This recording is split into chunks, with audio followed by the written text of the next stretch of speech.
is Simba. This is Full Divinity, and I'm with my friend and brother, Matt.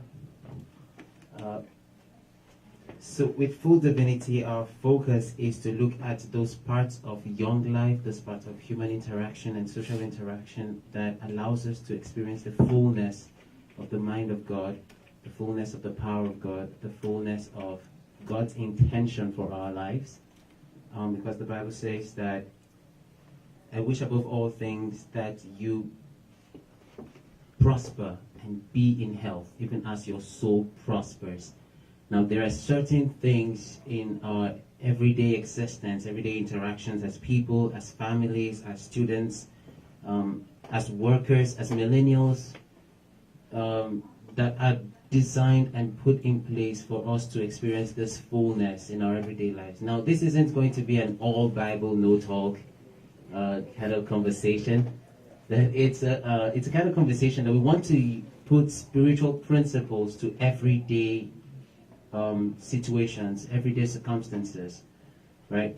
So for today, we're going to be looking at young people and mental health with emphasis on depression and anxiety. All right, so young people and mental health. The whole essence of this conversation is basically simple.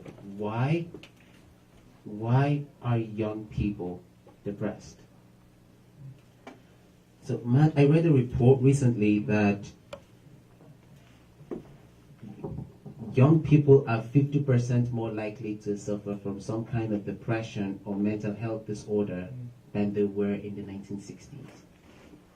You know, it's interesting. I just had this conversation today with my girlfriend, and the problem is social media is so much more streamlined today than it was, 40, 50 years ago. You've got Facebook, Instagram, Twitter, everything. So your day doesn't stop and end at a certain point. Your day continues to keep on going. And, the problem is there's no room to breathe. If someone calls you a name at school, they said, hey, John is ugly. Well, it doesn't just stop at John is ugly. Suddenly it's on Facebook, it's on Instagram. Everyone's talking about it. It's become this whole big thing. And unfortunately, that comment just continues to dig deeper and deeper, and you can't hide away from it. We have this delusion that, well, if I write something, I can just delete the comment or I can erase it on the computer. But the world, for all intents and purposes, is written in ink. And once we write something down, it's not like we can take it back. It's been said, and those daggers, they dig deep. That is very true. And I actually like that. The world, for all intents and purposes, is written in ink. Listen, we've always said it every day that the words that you speak make major impact on the lives of the people who hear you. Like Paul was saying to Timothy, he said, you remember in the scripture he was telling Timothy, like, if you do these things, you will save yourself and those who will hear you. It is important that when we speak as communicators, as individuals, as ministers, as young people, that we bear in mind that the things that we say or the interactions and everything that we do as people has an impact on the kind of people that listen to us or that are around us. This is the one problem that I see with suicide, for instance. Now, we know that people who commit suicide are actually going through major difficulties and major problems, right? But then, when people commit suicide, they're not really the ones who are affected by it. Yes, they're dead, but it affects everybody else who are left behind, their families, their friends, people who love them. So those are things that we really need to look at. But what you tell me, we're looking at effects for now. So let's look at effects, the effects of anxiety, the effects of depression, of mental instability. What do you see around you that are some effects of all this?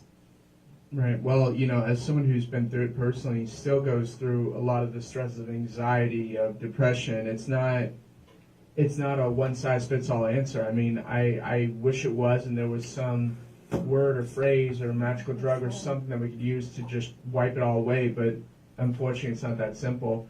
With anxiety, the number one thing I see, at least for myself, and I see a lot in others too, is this withdrawal. You don't want to be out and about. You'll make plans with friends and you're excited in the moment, and then the moment comes and you're like, oh my gosh, I have to get out, I have to get ready, I have to get dressed, and maybe it's not just the big things, but one little thing will throw you off. You know, you're getting ready for an event, and you put on a shirt, and suddenly you don't like how that shirt looks on you. Then you start to wonder, do any of my shirts look good on me? Do I matter? Why am I going out again? I'm kind of tired. Maybe I should just sleep. I mean, it's just this total withdrawal from society, and it hurts because you want to tell people, this is how I feel, this is what's hurting me, but it's not that simple. I can count numerous times when I've just wanted to say, I'm hurting. It's exactly what I feel, it's exactly what's going on, but it's not that simple. I don't have the words to tell people. I don't know how to describe it. I just know in that moment, I want to be reached out to, I want to be comforted, but I also want to be alone. And it's a dichotomy of pain that it's terrible. I think one of the major effects of personal mental instability that I can say that I see around is, yes, this outdrawing away from society is one thing, but one other thing I see is that there is a lot more feeling and a lot less doing. There's a lot more feeling, so people are retreating into their feelings, they're retreating into how they think about things, they're thinking about things more often, but they're not really doing much because they think that, what if I go out there and do this and it doesn't work? Yeah, absolutely, I agree with that 100%. I mean, there's that fear, you know. I know that when I'm in that moment, maybe I can go out for a run, I can go work out, I can do something, I can be around people to make me feel better, but the thought of that is just so overwhelming that we get trapped in our thoughts, and that's a scary place to be, for sure. It is a scary place to be. My best friend actually calls it the rabbit hole. So you fall into this rabbit hole of thought where you're just thinking about the pros and cons of everything. Oh, I need to go hang out with my friends. Pros, it's going to be fun. It's going to be a fun time, and maybe we'll think about something good, or maybe some good idea will come out of that conversation. Con, I'm going to be with a bunch of people. Yeah. I don't want to be with a bunch of people, and it's just one of those things that really happens, and it cripples us. It cripples us. How do we draw people out of this pit or this abyss when they don't even want to come out of it? They want to come out of it. They want somebody to come out of it. And this is where the dichotomy of pain really comes into play. I think it's something that we need to really look at. People want to be helped, but people don't want to be helped at the same time. So how do you help somebody who does not want to be helped but needs to be helped? How do you do? What do you do? How do you go about it? Again, I wish this was a one-size-fits-all answer, and I mean, it would be a beautiful thing if it was, that if there was just some word or phrase or some sort of advice I could give people, anyone, but I can tell you from my own experience how I've combated over the years is you have to have someone that's willing to fight for you more than you're willing to fight for yourself in that moment. I mean, I can tell you more often than not, and I don't want to speak for everyone, but I know for myself and others I've talked to, it does take that special someone, and it's not an easy job. I mean, I've fought with people, I've fought for people on this behalf, and you're pushing, and they'll push you away, and they'll push back, and they'll ask for help, and they won't ask for help. They'll say they want it, then they'll say, no, it's enough, I can do it on my own, I can't do it on my own, and you have to battle with these uncertainties of how they're going to be day by day, moment by moment, but in that fight, there's a relief at the end of that tunnel, and sometimes we just have to admit that things are bigger than us. If things, if things were easy and we could handle them all ourselves, then what would be the need for God's love? What would be the need for grace in our lives? But the fact of the matter is, there is so much that's bigger than us, and that's where God comes into play. And in Matthew 11:28 it says, "Come to me, all you who are weary and burdened, and I will give you rest." Yes. I am so tired all the time lately. I've got so much going on between balancing just normal life, school, work, everything all at once. And I mean, it's not as easy as just making a schedule and budgeting my time better. Sometimes things just get so overwhelming. I don't know what to do, and I curl up into this ball of stress and anxiety, and I end up just shoving everything aside and retracting into myself for a moment. It's not, and in those moments, sometimes I have to admit to myself, this is bigger than me. and it's hard. It's hard. It really is. Now, and one of the major things that makes this even more difficult is that not many people are actually willing to put in the work and to fight for somebody. Not many people are actually willing to do the work because, like you mentioned, it's hard work. It really is. It is. It's going to draw your soul for you to be able to fight for someone else in that capacity or to that capacity. Because everybody else that you meet on the street, we all look good and we dress like mankind hasn't looked better. Mankind has not looked better at any other time in human existence than we do today. But these people who look so good on the streets, these people who dress so well on the streets, they're putting on three-piece suits or nice-looking jackets and well clean-shaven hairdos and all that. But then these people are carrying such heavy burdens that you can't really expect them to fight for somebody else unless they are. So somebody who you find fighting for somebody else, most of the time is because they are letting go of their own baggage to help someone else lift theirs. And that's very rare to see. It is. You know, there's a quote that often goes around to some extent. It says, you know, everyone's fighting a battle to some extent, whether you can see it or not. And it does take a lot to set aside your own baggage to help someone else with theirs. I mean, I've done it for other people. People have done it for me. And honestly, I think the only way the world will continue to turn is if we understand and realize and accept that sometimes we do have to set aside our own baggage. I don't know of anyone in my life, and I've met a lot of people, rich and poor, famous, every which way, like everything in between, and all of them have something going on at some point or another in their lives. Even if everything's going well, at some point something will come up, and that's not to say life is a negative thing. It's not. Life's a beautiful thing, but the fact of the matter is we're all going to have something going on in our lives that's going to challenge us, that's going to press us, that's going to cause us to need to fight a little bit more. And at some point, that fight's going to be bigger than us.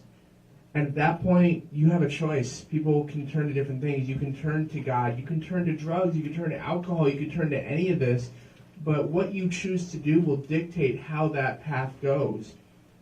And I know there's some out there saying, well, I don't have these friends that you're talking about. I don't have these heroic people in my life that are just going to step forward. And that's a lot. I mean, I understand that burden. I understand that sacrifice. But, you know, even when you think you have absolutely no one, the loneliest people in the world, the people who feel like they have absolutely nothing in their lives, they have God. That's a fact. God does not care how rich or poor or how you dress, anything. He made you. You're beautiful because of Him. Because He made you, you're innately beautiful. And He loves you. He loves you today. He loves you tomorrow. He loves you in spite of your sins. He loves you so much that He gave you grace. We don't have to fight for it. We're given grace. We've been forgiven. I mean, if God looked into our hearts right now and judged us based on our hearts, man, we wouldn't stand a chance. Because we are flawed as humans. We will continue to be flawed, but He loves us so much that we don't have to continue to press. We just have to love Him right back. All He's saying is, I love you. I'm opening the door. Here's grace. It's that simple. So here's the thing. So the major dilemma right now is that there are more depressed young people than there's ever been at any time in history. I personally believe that this generation, our generation, is the most fought generation of all time. Of all time. There has never been a generation that's come before us that has faced as much difficulty, that has faced as much temptations, that has faced as much roadblocks and things that are designed to stop you as a person than at any time in history. There has never been one that has been more fought against as our generation is being fought against. I mean, look at the over-sexualization of music videos and television shows, or the misrepresentation of people's successes on social media. You go on Instagram and Facebook, and just scrolling actually makes you depressed. Yeah. Because you see everybody, they put their best foot forward, and when they don't have that, they kind of create it somehow, and then they put that out there. Nobody tells you about their failures. They tell you about only their successes, and then you go on Instagram and you find people who have like 1 million views or 1 million followers, and you're trying over and over and over and over and over, and you only have like 12. Mm. It's dangerous. You know, I saw a picture the other day that really spoke to me, and it was really deep. It was a man standing in front of his grave, and he had all these baggages with him. He had like backpacks and suitcases full of money and jewelry and all this other stuff, and just piles and piles of things. And death is standing right in front of him, and he's like waving away at all the material objects as if to say, "You can't bring this. You know, you have all this, that's great, but you can't bring this." And I mean, we do put our best foot forward on social media. I do it. I like people to think everything's going great. Seldom do I post, "Hey, I'm having a really rough day today." I know some people are brave enough to do that, and that is awesome, and I applaud them because I wish I was that brave. I really do. And I can count on one hand the number of times I've posted, "Hey, I'm having a rough day," because I don't want people to know that. Because I'm scared. I'm scared to let that part of myself be vulnerable. But, you know, it's so easy to put our best foot forward. And, you know, we focus so much on everything we're gathering right now. And we don't think about what's this going to matter. Like, let's take religion out of it for a moment. When you're 80, are you really going to be able to jet ski? Are you going to, do you need a 25-bedroom house with 30 staircases and 120 bathrooms? You're never going to use them all. No. You're never going to use them all. I think it's more about the having than it is about the getting. People don't really care about getting. They care about having, the fact that it is there and it's available for them to use whenever. That's what really matters to them. And I think that's a really terrible thing for people to like focus on and to like build their whole lives around, because you're focusing on these trivialities that will, at the end of the time, it's really not going to do any good for you. Right. It's really not going to do any good to you or any good for you, because it's here and now and then it's gone. Right. And, you know, I don't want to tell people don't gather successes in your life. Please, gather successes. Gather, if you can make money and, you know, you're happy, great. I mean, if that's what you can do, awesome. You know, I'm not deterring people from that, but just keep it into perspective. You know, make sure that you're well-rounded in everything that you're doing. If you have, you know, there's that old saying, money can't buy happiness. It's true. I've been at a point in my life where I've had plenty of expendable income where I could just go out and buy things willy-nilly because I was making good money while my parents were still paying a fair amount of bills, and I wasn't too worried about car payments, things like that, because it wasn't relevant to me at the time, and I was not happy still. I mean, don't get me wrong. I had some fun times. I bought some cool stuff, all this, but in the end, it didn't make me happy because eventually that money runs out. Absolutely. Okay, so here's the deal, people.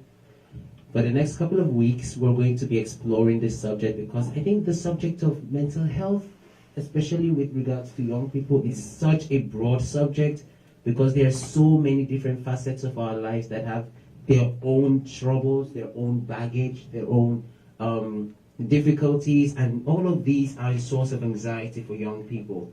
Like, there is school, there is work. So some of us actually just live in our parents' houses, and so the whole transition from dependence on parents to independence on yourself, and then having to build a family, that is all there. And then that comes with relationships. Yeah. I mean, relationships is one of the biggest ones. I was counseling a 21-year-old some time ago, and he's depressed, like clinically depressed, and he's on medication and antidepressants and all that. And I was asking him, "Why are you depressed?" I know that's a terrible question to ask someone who's depressed, but still, I mean, sometimes it's fun to hear what they say. And he was like, he's 21 years old and he's never had a girlfriend before, and so he's depressed because he doesn't think people likes him. I'm like, oh my goodness, that is so true. People actually, they see everybody else like coupled up, Right. and if they're not coupled up, it starts to like build, that mindset starts to build like, okay, maybe I'm not likable, and that's why.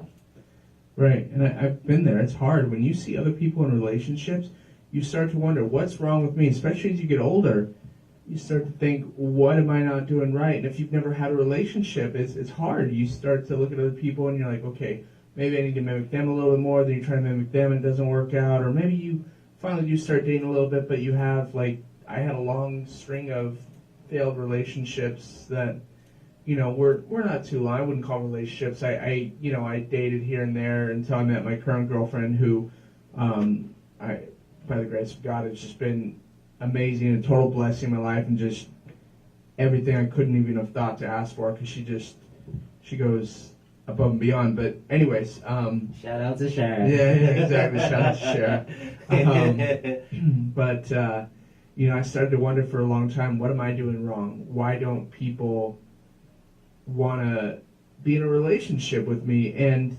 it's hard. And just speaking more to mental health, it does hurt, because you start to wonder about your own well-being. Like, why am I not good enough if I'm not good enough for a relationship, then why am I not good enough for anything else? Maybe my friendships aren't up to quality. Maybe I can do more for my parents. Like, you just start to question all these different things, and it's a painful place to be. But I will tell you, I've been there.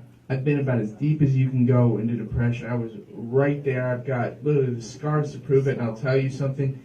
The hardest thing in the world is that one moment before you say to yourself, I need to reach out to someone, you're just rivaled with thoughts and fears and everything else. And you're like, man, what do I do? How do I reach out to someone? How do I do it? I know it's so easy as making a phone call. How do I get to that point?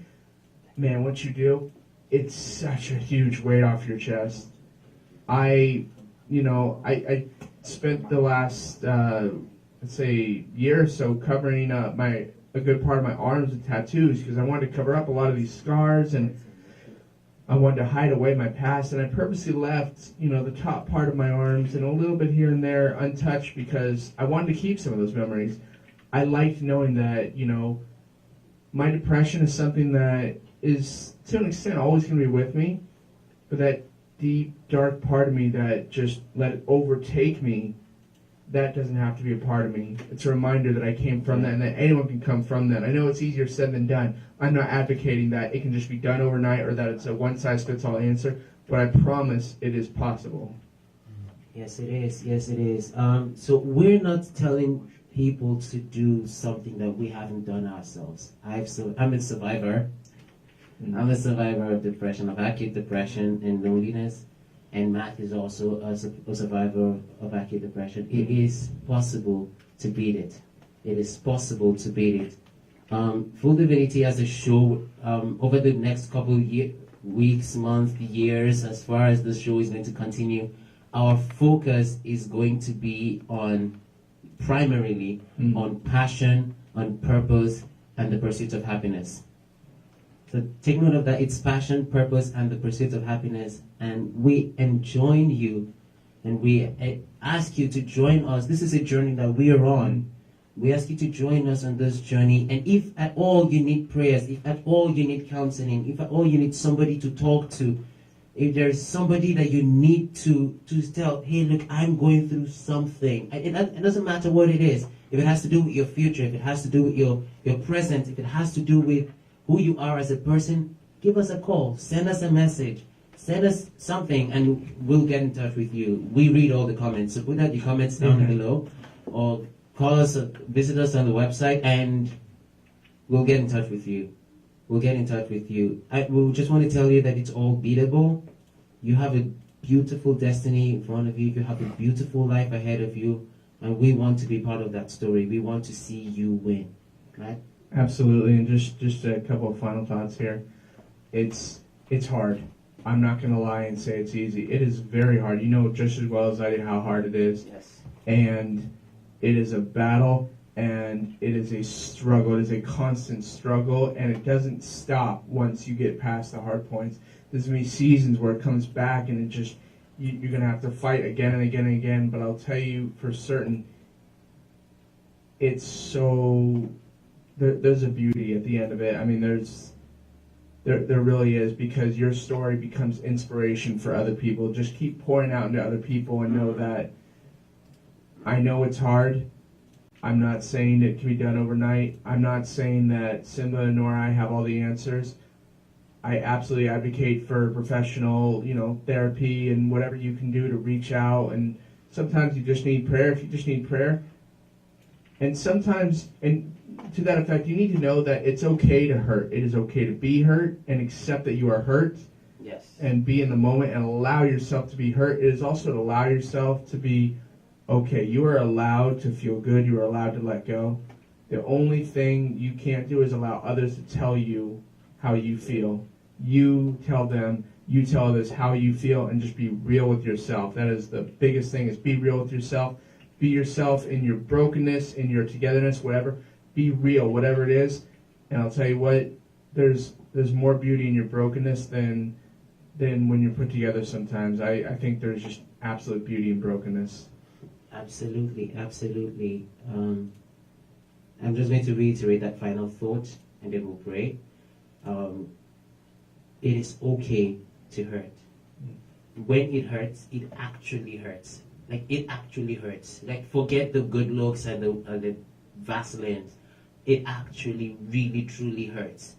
And that's fine.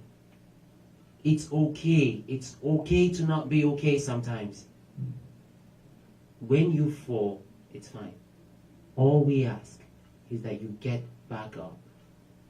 Absolutely. You have to get back up. You need to get back up. Humanity depends on you to be able to get back up.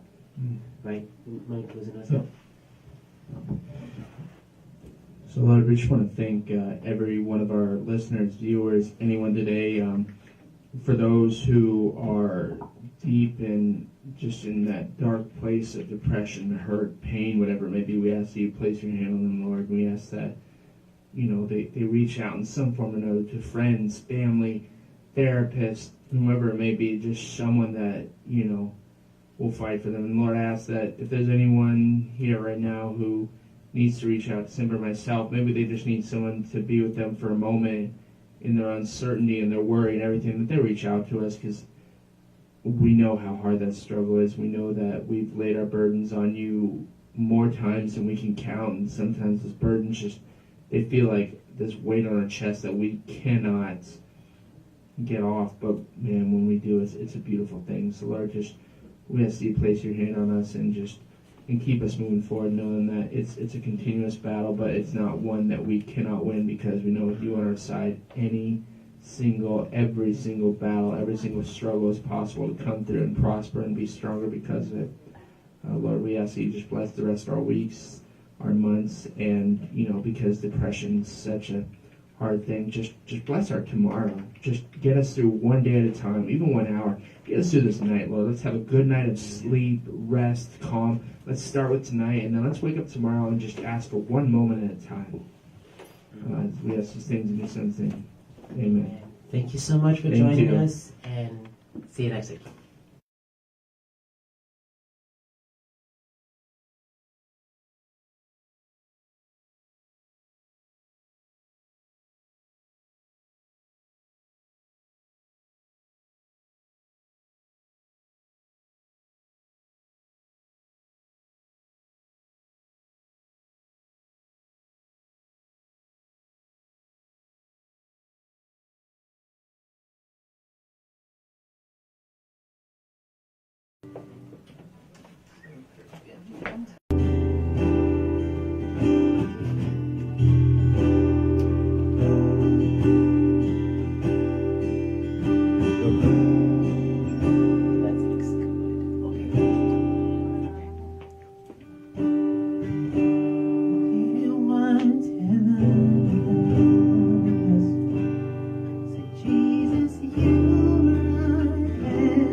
cause walls to fall with your power. You perform miracles. There is nothing, nothing that's impossible. Now I'm standing here only because you made.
reaches to me, reaches to me, reaches to me, reaches to me, reaches to me. You are my hope like no other, hope like no other, reaches to me. You are my hope like no other, hope like no other, reaches to me.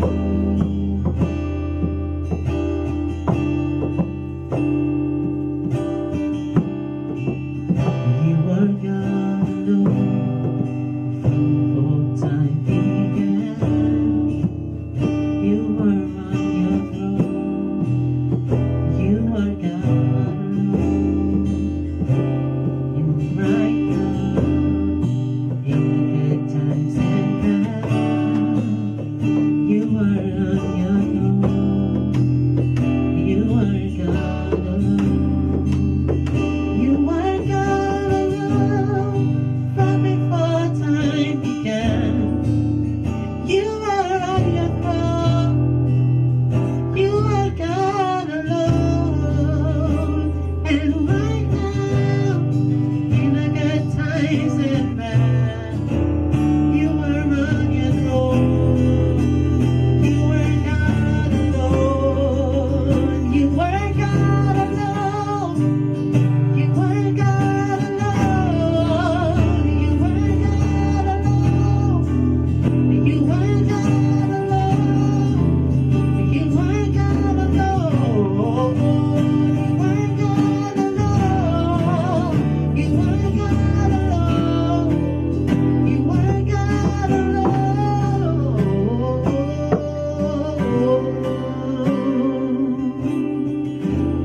Reaches to me. You reached unto me,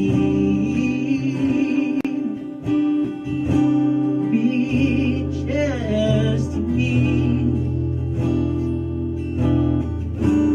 reaches to me, reaches to me, reaches to me.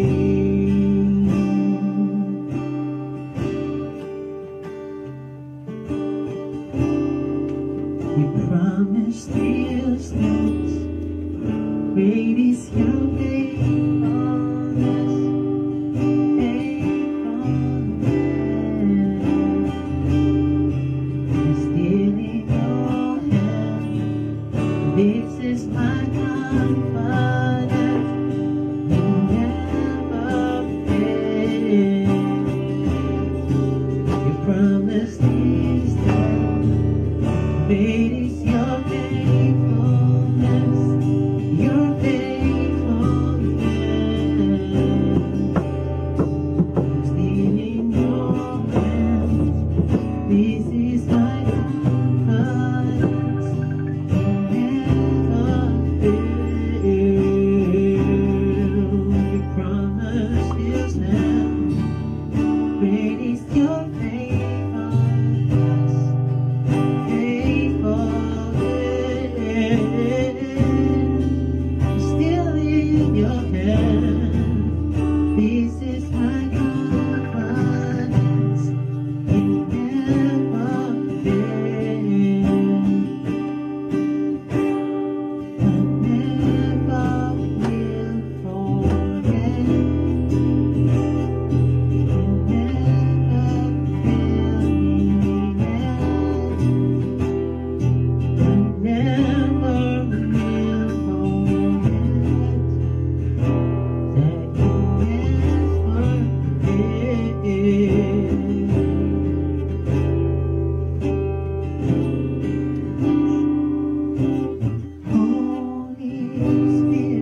You leave me